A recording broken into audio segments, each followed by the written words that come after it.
It's a lot. It's a lot. My cup has overflowed. Maybe you could tell by my skin and my dry lips that I need a Kit Kat break. So it's just me, little mama, and Coco. Papa's with his dad. My man is out helping his friends to move. But we're down to the final weeks of when this baby's supposed to pop out. And I'm just trying to get it all together. So right now, my house is atrocious. I'm so embarrassed. I'm not even going to show you.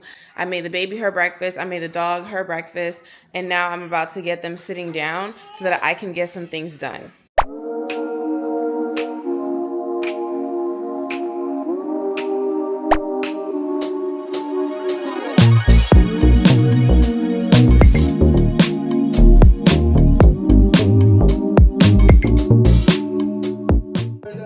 I'm awfully fond of rubber ducky. I like a whole. They eating up the music today.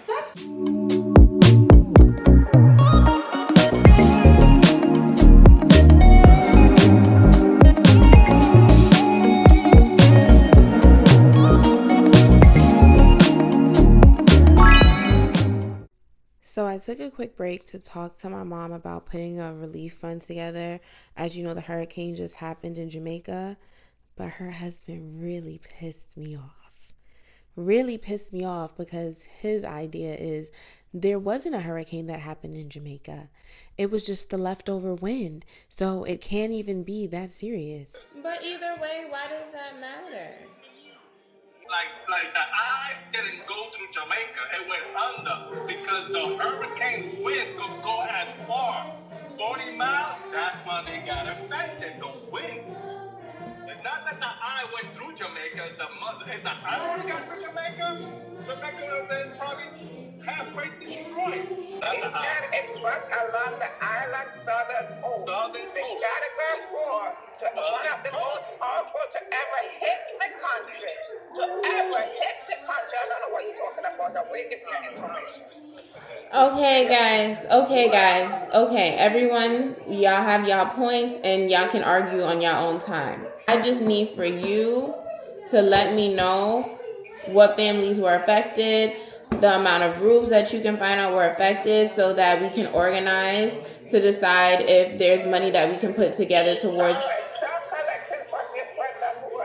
I am, but that's what I'm trying to say is that if you could get that information from me, it will help me to figure out a number. Because if we're contributing to people's school supplies, that's one thing that's probably going to be more affordable anyway. So maybe everybody can even contribute $100 or something like that. But if we are contributing to something more, there's other things that we can do. But I think it would be a good start just to survey and find out what kind of help is most important right now. Is it housing? Is it food? Is it something else? I don't know. So I am finishing up the laundry right now. While also the baby just had a blowout. And yes, babies still have blowouts all through, I don't know, maybe the age of like 3 or something, which is just a very bad poop to the point like their clothes are soiled and all of that stuff. So baby just went ahead and had a little moment. Careful, Ayo, careful. I had to go ahead and get her cleaned up while also I was in the process of getting the kitchen done. And then I messed up my stuff, so I'm putting my stuff in the laundry. I don't know. How y'all moms do it? I'm tired. I'm having so much shortness of breath today. And that's really affecting my ability to actually do the things I need to do. And it's because my body is telling me, hey girl. So I don't know what's happening externally, but internally we don't have the bandwidth. Like we don't have the staff to do what you are requiring of us. So it seems there's a lot of things that you have planned. Maybe you should cancel them because the faculties that we have access to are not enough. to do the things that you need done, you know? Like, that's the conversation my body is having with me. I feel like it's slowly shutting down. Thank you so much. Thank you. Thank you.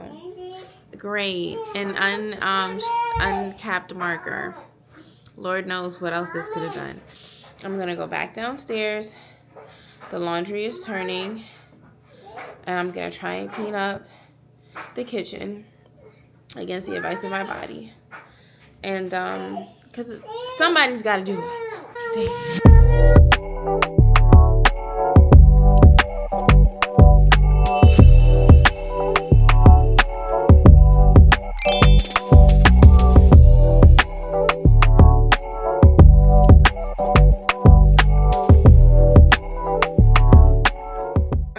So we are ready to head out.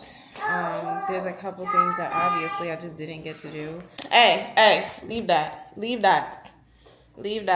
But before we go, I have to walk Coco because I'm not bringing her with me because you can't bring your doggy into no supermarket. And for those of y'all nasty hoes who keep doing that, stop doing that. You know what I'm saying? Like, you know, our dogs lick butt. And that's not necessarily whose breath I want panting over the produce aisle. I really did not feel like bringing a baby back. So for that reason, little mama has her backpack. You want to show your backpack? Papa. Let me see your backpack.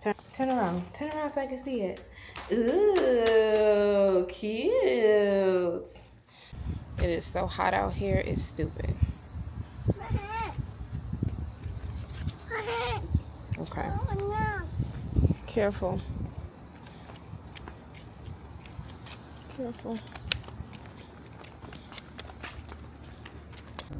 So you see little mama in the back. My man finally came home. One thing about it, I'm gonna yell at my man. I don't care. I'm past that stage in life where you just do the passive aggressive thing and you don't say how you feel, and then you wait for them to be like, babe, what's wrong? And then you say, I said, boy, I am 9 months pregnant. What was you thinking this morning? Thinking, oh yeah, it's gonna, you know, it'd be a great day to help my friend move out his house, blah, blah, blah. I said, a baby finna move out this. You need to be with me at all times. Boys, man, they get on my damn nerves. I'm about to make these trips.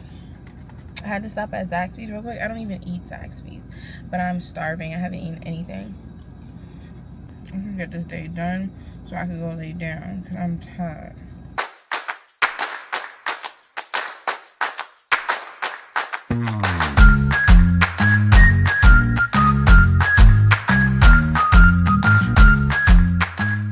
So I was swindled because I'm in the passenger seat and did not have the autonomy of navigating us to our next destination. And so instead of taking me to my farmer's market, we had to go to the farmer's market near us, Namde Moon, instead of going to DeKalb. Which is a good farmer's and market. No, but let me tell you why they're not. Oh, tell them. Let me tell you why they're not. So here I am, how do you do? Our princess is learning songs and things, so you bear with us. So I go in there and whatever, and this is why I also got to get my Spanish up, because I'm tired of playing these games with y'all.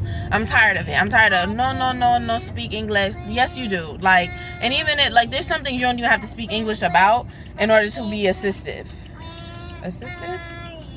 I go in there, there's mangoes, right? They got the mangoes in the front and the boxes and stuff. Now, I know that I give tall energy. I don't know how tall y'all think I am, but I'm kind of small. I'm kind of on the shorter side. And so the mangoes are like the good mangoes, because they got the fighting mangoes in the front. Fighting mangoes are them hard green mangoes that you can't even eat. You fight with them or you fight to eat them, but they're not even, they're just rock stone mangoes. So I see the nice, bright, juicy, orangish, you know, reddish mangoes in the back at the top. But I'm like, I'm gonna look a fool right now trying to like climb through this mango hill they got going on to get my mangoes. So So I asked the man that's coming towards, I said, excuse me, sir, would you be able to help me get a mango? And I'm gesturing, would you be able to help me get that crate of mangoes right there? He said, oh, even if I said, it was very clear what I needed. This man, and that's why I like going to decab, because at the end of the day, and it's no shade, no tea, but in decab, that's where my people are. That's where my Caribbean people are. So if I ask the Trini lady to help me, or the Trini man who may be taller than me to help me, they gonna help me. When I come here to these places, you always want to use the language barrier to not be helpful. Not even trying, because at one point the man come over to me and he looking at the mango, I'm looking at the mango, we both looking and pointing at the mango, and he still was like, I said, don't worry, don't, it's alright. So now he's standing there to see what's gonna happen next, because I turn around and see him there. I'm here, I'm taking these crates down, I'm climbing on top of stuff, I look crazy. I'm a small pregnant lady climbing a mango mountain to get my mangoes, because I'll be damned if I didn't go to decab to go to my farmer's market to get my cane juice and all my things, and I also don't have no mango at the end of dinner tonight. It would not happen.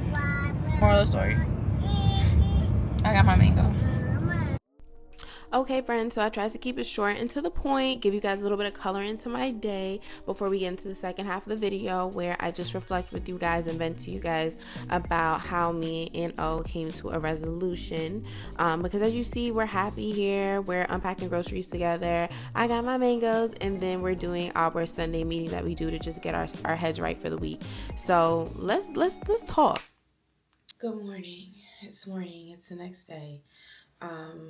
We ate, we strategized, we worked last night, and I had so much to reflect on that I was like, let me use the rest of this time to have a real conversation about some real things, right? So I was really frustrated yesterday with Olu because he made a decision to go and help his friend move into his new house, his best friend, move into his new house.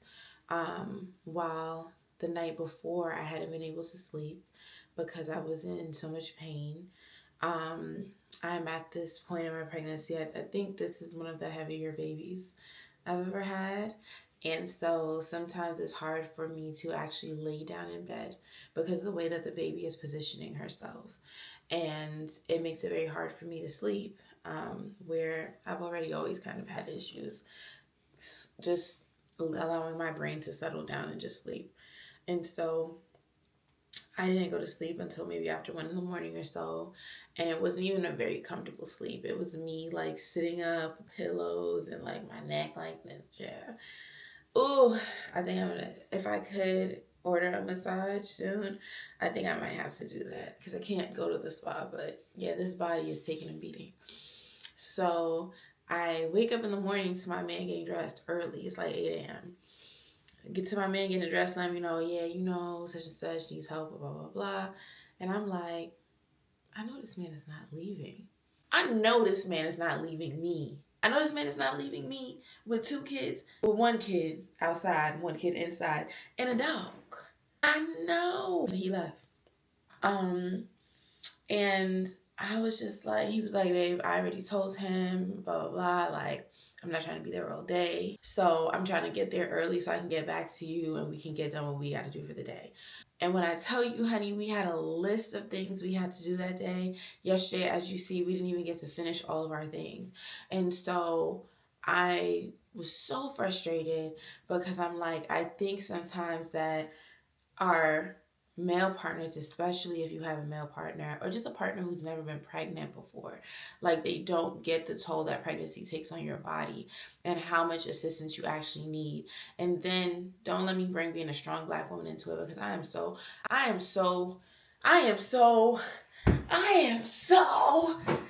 sick of it. I'm a strong Black woman. No, I'm a delicate brown flower, okay? And I'm tired. And so it just really felt like you be all right. You know what I'm saying? You be all right for this little time. I'll be right back, but you'll be all right. And I think that a lot of times our partners look at us and they're like, yeah, she's strong, she good, like, you know, she'll be cool. And it's in those moments that you're not cool. It's in those moments that, you know, the contractions do come, or mentally you're not okay or equipped enough to deal with other living things, or you are having a medical issue that is alarming or is scary or requires you to need to lay down or take some rest. And so one thing about me, I've learned a long time ago, like, when you're feeling this way, and if you do need to speak to someone, number one, it is best to speak to a therapist, someone who's unbiased, that can listen to you and give you tools for solution, rather than someone who is biased and is just giving you ammo to a fire, to an emotional fire that makes the situation worse. Now, I am in the process of finding a therapist. Hopefully that's one of the things I can knock off my list today. But in the meantime, someone that I confide in, or the small group of people that I confide in when I'm having these feelings, are my community. And they're very supportive of me and my relationship, and very respectful of me and my relationship, which is important. I have made the mistake so many times of venting to friends that are like, girl, yeah, because what you need to do is, and he the option, you know, like, all of that is negativity. It's negativity, and it doesn't help, because at the end of the day, we are humans dating humans, and humans make mistakes, big and small.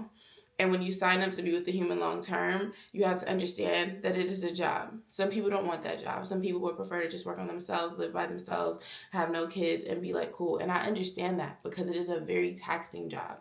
And there's so much that we can get done alone. There's so much that we can just be like, you know what, I'm good on my own, or I'm good just finding somebody that shares the same values as me in this way. So I'm out. Like, it's a lot.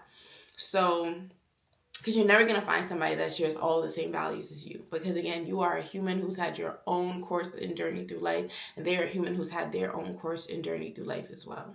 That being said, I call my grandpa, and I tell him how I'm feeling. And the first question he asks is, did he ask you if you had anything you needed help with today? And I said, well, not in those words, because he knew I had things that I needed help with. So instead of asking me, he says, hey, I'm going to go ahead and get these things in quickly so we can work on what we need to get done today. So he gives me a safe space to just express myself, express my feelings. But before he can come in with advice on how to navigate it, the kids start screaming, the dogs start barking, the dun, dun, dun, dun, dun. I don't even get to actually, like, fully, you know, get the benefit of this conversation. But I do get to release how I'm feeling. So all the things that are jumbled up in my head have now been laid out, and I can see everything. So I'm like, okay, great. Now, not too long after that, Olu calls me. And to be fair, he called me all day, checks in on me all day. How are you feeling? Do you need anything? How are you feeling? I'm almost done. I'm sorry it's taking so long. I'm sorry, I should have never even done this. Like, very apologetic. So that's the other thing. It be being friends with certain people and telling them about going through these processes, and they're responding from the experience of being with the type of men that do not pick up their calls, the type of men that can go MIA on them for days, the type of men who do not have conversations, do not apologize, do not give them gestures of kindness or care. And so for them, it's like that trigger happens when you vent, right? Let me be very clear. A man is not perfect by any means necessary. He is a Nigerian man and a Taurus man and a man. So, he not perfect by any means necessary. But one thing he is kind.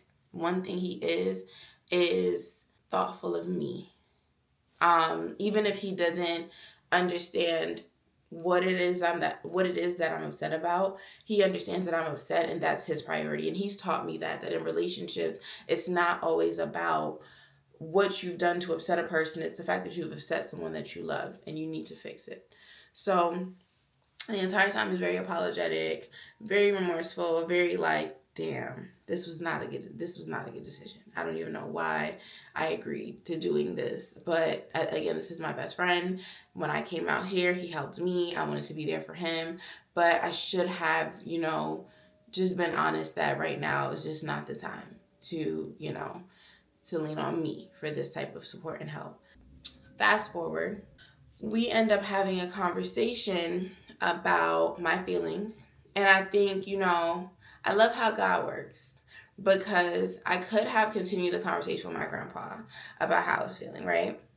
But like I told you, life intervened and I wasn't able to finish getting the full benefits of this conversation.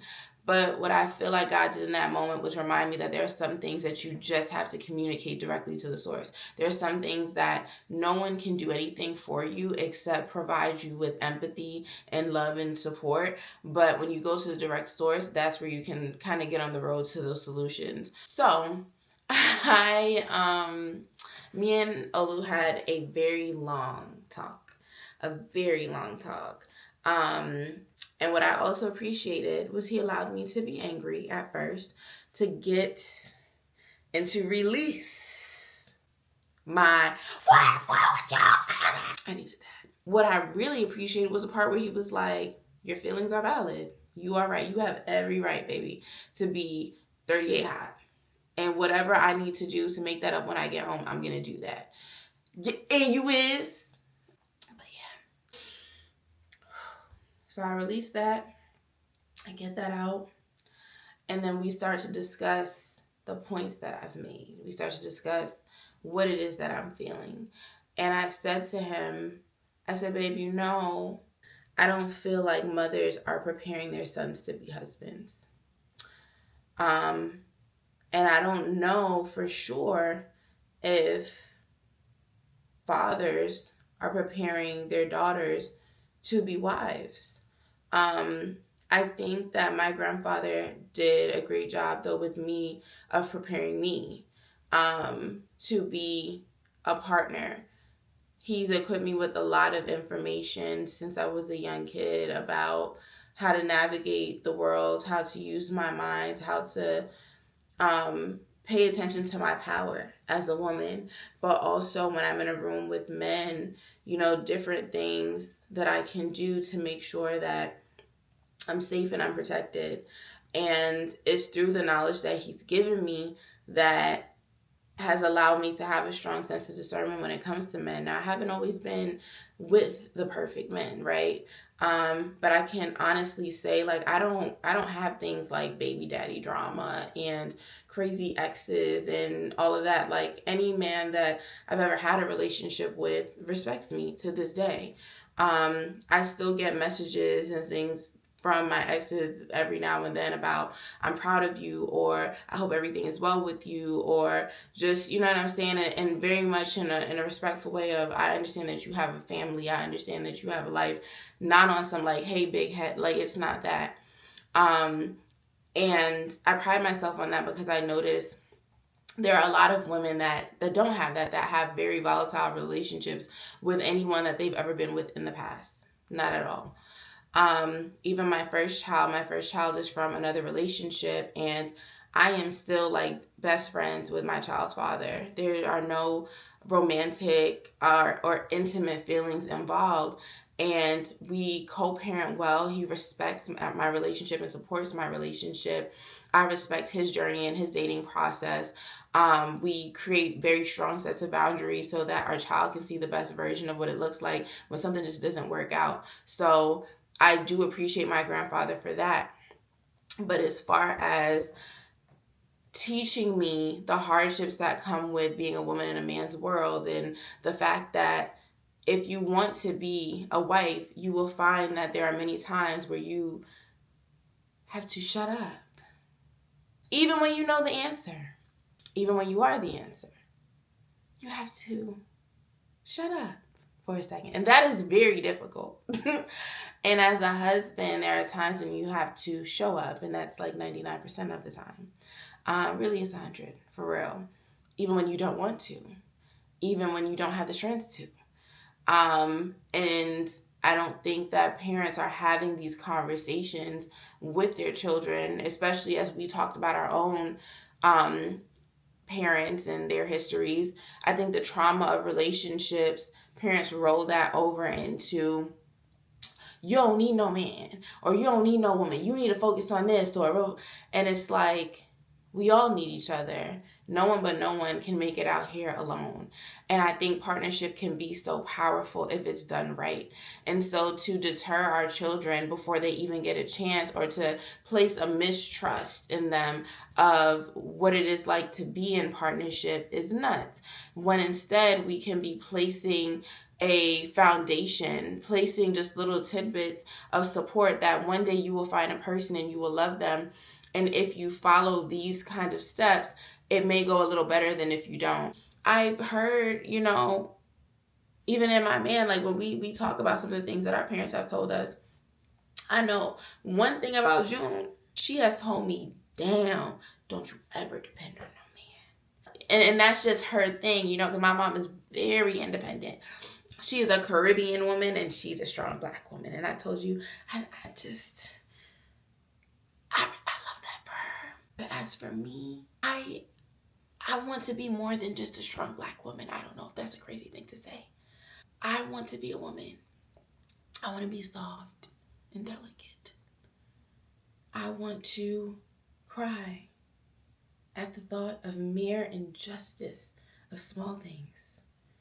I want to be so soft that I am in tune with my surroundings and nature. I want to go, every now and then.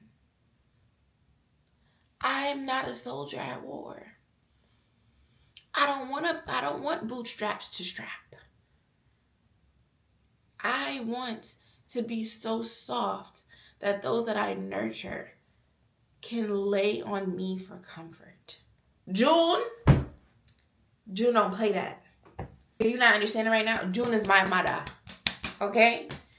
June don't care about being soft. June care about you understanding who she is and what she stands for, and the fact that if she want to leave, she gonna leave. The fact that she got her own bread, her own money, her own house, her own this, her own that, and June not playing all that, okay? June not getting too affectionate because she don't want you to get it confused, especially if you disrespect her. You be lucky if she give you a smirk. You feel me? June don't care about all that softness. Software. And so she may have raised a very hyper independent young lady that is trying to unlearn the fact that I don't need anybody and I will leave all of you behind.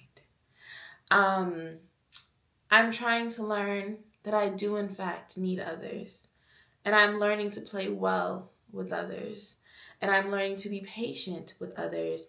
I'm learning the value of having others in my space. And it is not easy. Whereas my partner has been told things by his mom like, you don't need to focus on these girls right now. You need to just focus on you and this and that as a grown man. There wasn't really like a moment of, other than, my son is so handsome and my son is so this and blah, blah, blah.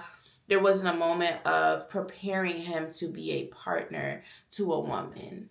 And I think, especially with single Black moms, a lot of times, instead of preparing their young boys to be partners for other women, they're finding opportunities for those young men to be beneficial to them. And that is no shade, no tea. But when you're trying to survive, you're not thinking about, let me nurture this thing to bear fruit elsewhere. And if I end up benefiting from that, great or whatever, but it's just my job to nurture this thing. This life has come through me. Does it mean that it belongs to me? Therefore, let me make sure that I give this life everything that it needs to be able to flourish on its own wonderful. No, instead we be doing things like signing our kids up for bank loans and saying that we trying to like, it's just, we set them up for our benefit. And again, we're talking about survival. We're talking about the fact that life is hard. We're talking about the fact that as mothers, sometimes we feel like, I brought you here. Like, you owe me this or you owe me that. And the kids don't owe us anything. So all of this boils down to, right, a lot of men growing up feeling like women are always trying to get something from me because they can't say that to their mama. And it feels like women on some like, I could do better by myself. I'm not saying that's a lie. But there's not a value of partnership. There's not a question of things like, what does my partner need in this moment? Once we've agreed to be in partnership with others. And then that boiled down to people in partnerships feeling alone, feeling undervalued, feeling unappreciated.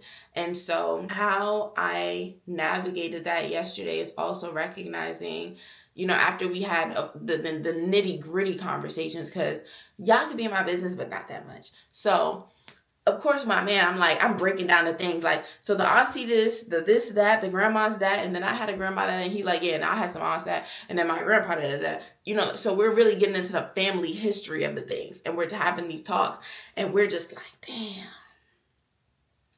we need to really give ourselves some grace